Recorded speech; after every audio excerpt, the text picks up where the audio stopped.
One name with a million moves. Grabe ang pinakita doon ni James Pank for the side of Onyx Arsenals. Pero gusto ko din i-credit yung huling play doon ni Der. Saktong-sakto. Daytona's welcome on to 5. Sakto. Si Makari yung nahuli niya.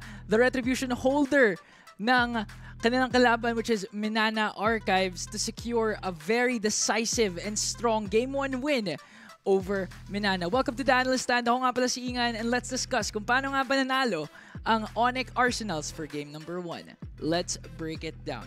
Of course, unang-una sa lahat is Onyx Arsenals is they know their strength. Sinabi nga to kanina ni Butters na kaya nagmamadali ang Onyx is cause hindi sila pwede umabot ng late game. Napakataas ng late game potential ng kanilang nakatapat doon. They have the carry, pati na rin the Novaria. So very crucial na matapos nila ng maaga ito. And James Panks along with Chovy's Angela, talaga namang sinulit nila yun all throughout. All throughout the game, tuloy-tuloy ang kanilang look for solo kills to the point na minaximize talaga yung damage output ni Joy, ni James Panks. Yung kanyang power spike early game. Tatandaan natin, first 2 items niya was the Genius 1, pati na rin yung Holy Crystal na hindi natatakot mag-defensive items. Sinabi nga din to ni Auntie Anara kanina na delikado yun. Kasi what if mahuli siya doon? Pero sabi niya, si Chovy na daw ang bahala with the Angela Heartguard, okay na yun. Kaya well-deserved MVP to the point na hindi pala namatay si James Panks with a kill participation pa of 100%. A lot of credit then goes din naman sa kanyang emblem set na naka-magic emblem, custom emblem, pati na rin naka-rupture and seasoned hunter to make sure na full out damage build ang gagawin ni James Panks. And apart from that din naman, marami din namang nire-require na tawag dito, factors for the side of Minana Archives para ma-pull off yung kanilang lineup. Number 1 is kinakailangan nilang ma-extend to the late game na unfortunately hindi nila nagawa. And number 2 is very demanding ang kanilang lineup when it comes to the clashes. In terms of crowd control, meron silang penalty zone, meron din naman silang Minoan Fury.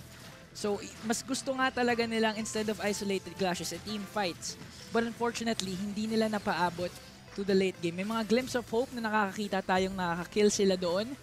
But the problem is the lead was really big. Maganda din yung ginawa doon ng Onyx Arsenal sa early game pa lamang na nag-try sila mag-trade doon sa XP. Sa Turtle, kapalit ng buhay sana ni Hito. Pero maganda din yung ginawa ni Hito na kahit ginak siya doon nila Makaru, bumalik siya sa torre niya. And with the recent patch, meron ka kasing nare-receive na damage reduction pag nagsistay ka lang o nagta-tower hug ka lang early game.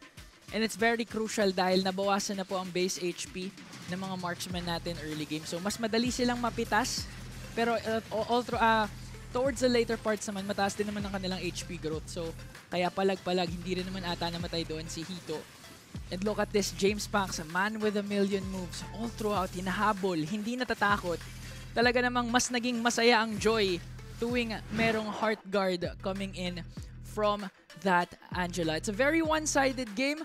May opportunity pa rin naman mag-bounce back dito ang Minana Archives with their performance and as well as their debutant na naglaro ng Season 2, nandito na ngayon sa Season 3 na si Daiso.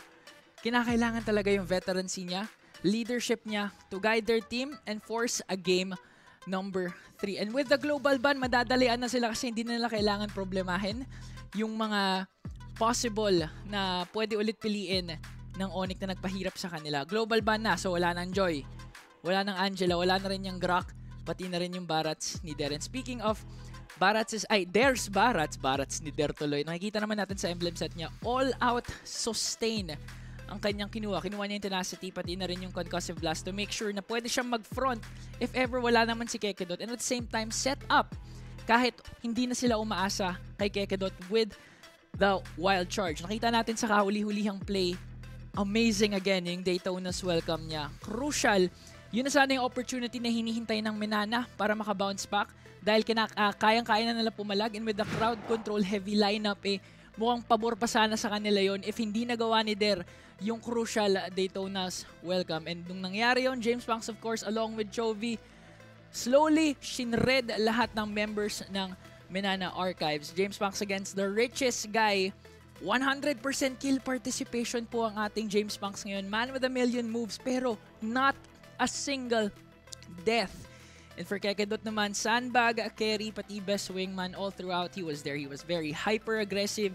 Na-utilize din niya yung passive ng Rock niya. Sinabi nga ni Butters na, sige, kahit may damage kayo, pag tumabi lang ako sa pader, unti-unting magre-regen ang aking buhay. So clearly, Onyx, they had a mission. And that mission was to dominate the early game, not let it extend the late game, and make sure that they'll make a statement after suffering defeats nung week number 1. Onyx is in a new breed ngayon, and I'm excited to see kung ano mangyayari for game number 2, kung paano nga bababawi ang Minana Archives, or will we see another sweep for today? Kaya naman, casters, kamusta kayo dyan, guys? Na-excite na ako Where is there?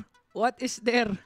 Why is there? Yan yung mga katanungan na kailangan yung masagot tuwing makakatapat nyo ang Onyx Arsenals. And as we can see, Onyx Arsenals, maaga nila tayong pinauwi with a 2-0 sweep. What a dominating performance once again. Isipin nyo hindi ganun yung form ng Onyx last week, pero ngayon, ibang-iba na sila. Parang inadapt nila yung scary meme kanina, mas naging nakakatakot sila. Pero speaking of there, maganda din naman ang performance ni Kekedot. With the show, precise ang kanilang sagot for the Fanny. May kita natin dito naka-agility, wilderness blessing, pati na rin concussive blast ang kanyang mga emblem to make sure na mahahabol niya si Fanny, and at the same time, hindi siya mapipitas basta-basta lamang. All builds are all defensive. And look at the kill participation, 86%. Meaning all throughout, halos siya yung nagdidictate ng rotation ng Onyx. Siya yung naghahanap ng clash, and maraming beses na yung mga small things na ginagawa niya nagiging malaki. At yun na yung unang point ko kung ba't nanalo ang Onyx. Mga maliliit na mistakes ay pinapalaki ng Onyx. Matatandaan natin early game pa lang, maganda sana yung aggression na pinakita doon ng Minana Archives with a top lane gank. Kaso nga lang ang problema, nandun si Der. Final effort with the Petrify to make sure na hindi lang basta-basta makakaalis si Makaru. In the end, namatay din naman si Makaru doon sa top, and na-delay yung pagkuha niya ng purple buff dahil nag-invade ang Onyx. A couple of small mistakes din na nakita natin is yung second Lord take, wherein si Makaru, tinry nilang kunin yung purple buff ni Makaru. 4 na miyembro ng Minana ay nandun, but si Kozen pa ang nakakuha, and that was really crucial dahil second Lord, kayang-kaya sana nila mag-contest. And ito yung naging trend all throughout the game. Binahayan ng Onyx Arsenals ang purple buff ni Makaru. Tatandaan natin, sinabi ni Auntie na mahirap maglabas ng gold lane and mid lane first 2 picks mo when it comes to the draft, kasi may mga chances na mag-fanny nga or even mag-nola ng kabilang kupunan, kasi ang dali kunin or i-counter out ng mga damage dealers ng kabilang team. Pero sabi ng Onyx, wala daw silang pakipag nilabas yung Fanny. Tiwala sila kay Kekedot with the show to secure and shut down yung potential na pwede sana gawin ng side ng Minana Archives. Again, a beautiful performance coming in from Onyx Arsenals. And apart from that din naman, purple buff dependent nga ang Fanny. So, yun talaga yung naging game plan ng Onyx Arsenals.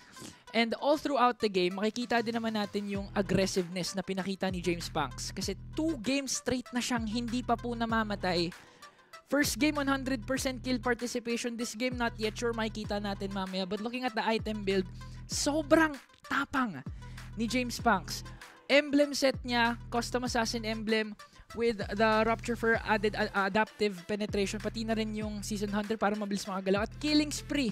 Sulit na naman ng Martis yung killing spree dahil 4 kills early game pa lang, hindi na nagkulang ng damage yung Onyx. Dumating nga tayo sa point na si Kekedot early game, kahit sino sinisipa niya, flicker sa harap, sipa sa likod. Sabi nga ni Butters na kahit wala pa si Hito, na wala pa si Carry sa picture, nababurst down nila yung kalaban, all thanks to James Punks. Nagulat ako actually, sobrang lamang ng Onyx na kapag Blade of Despair pa nga siya.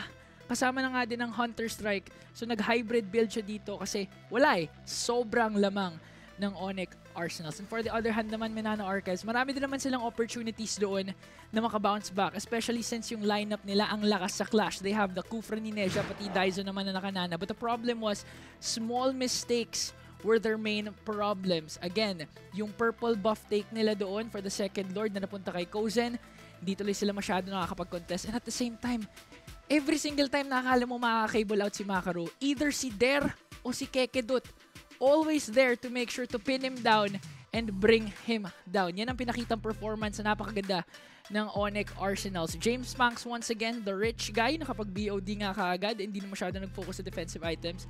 As well as the carry, si Juni, Hakot Awards tayo, carry, sandbag, best wingman.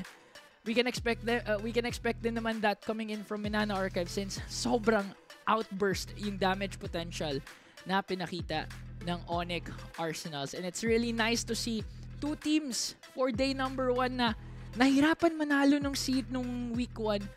Ibang form ang pinakita ngayon for day number 1 ng week number 2 with decisive sweeps. Kaya naman, AP Brencia, tuloy nyo lang ang iyong ginagawa. Pati na rin Onyx Arsenals, tuloy nyo lang kasi it's really exciting, it's really fun. And talaga namang sinabi nga nila kanina sa panel, sabi ni Odin, nasi-shake up parate yung ating standings when it comes to week number 2, week number 3, and mukhang na-shake up na naman with the results of game number 2. Kaya naman, Auntie Anara, pati na rin Butters, gusto ko marinig kung ano masasabi nyo.